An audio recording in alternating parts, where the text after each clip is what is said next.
If you're over the age of 50 and are trying to find a job during this pandemic, founder and CEO of TAG Recruitment Group and author Sheila Musgrove is here with tips that can help. Good morning. Thanks so much for joining us. Good morning. This is a big issue with the circumstances that many people are finding themselves in. So speaking with about the 50-plus crowd, first of all, how do you overcome conceptions that come with age, and how do you address those on the job front? Great question. First of all, there's so many age giveaways that you can avoid, and everyone does these crazy mistakes. First of all, make sure your email address does not have your year of birth in it. Everyone does that, and that's a big old giveaway. So we don't want to do that.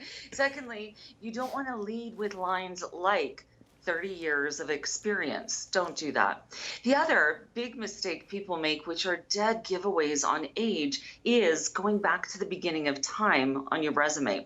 So okay, what's the cutoff? Yeah, the cutoff, that's a great question. The cutoff is 15 years, 10, okay. Maximum 15 years. Don't go back to the 90s. We all love the 90s and the 80s, and we don't want to go back that far.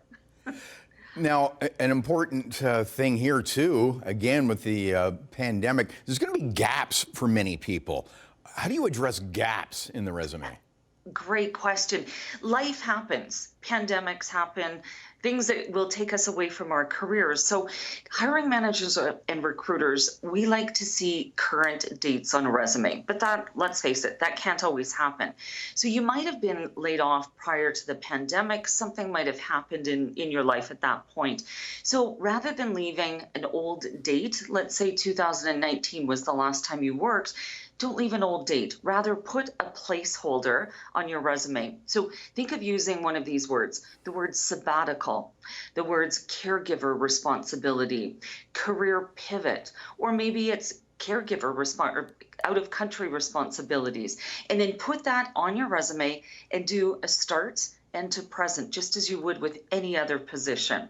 And of course, you're going to have to explain in an interview what you mean by the word sabbatical, for example, but it's going to get you one step closer to an interview.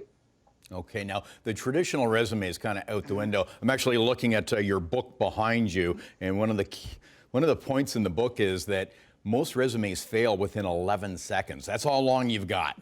Isn't that crazy? 11 seconds. And in the high unemployment rate that we're in at the moment in various parts of the country, it's probably even less than 11 seconds. So the traditional resume that everyone writes, which is 2 or 3 pages of bullets that describe your functional job responsibility, that doesn't work. And it doesn't do you any favors in making an interview easy either. So in my book, I wrote a 2-step resume formula that makes you easily noticed and makes an interview an absolute breeze. And it's focused on results. And it answers, and here's the crazy thing, when we walk into an interview and a hiring manager says to you, tell me about your current position or tell me about previous, they leave you with that question. But here's the crazy thing, they're actually looking for the answer to 5 questions, but they don't ask them. So the formula that I write answers those 5 questions, which are, what level did you report to? What is or was your job? What's your scope?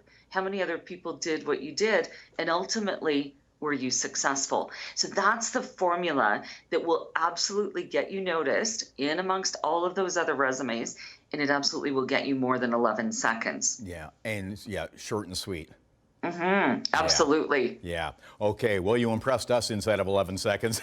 We'll link up your socials and websites so people can get the book hired. Thank you so much for joining us, Sheila Musgrove, CEO of TAG Recruitment. Thank you.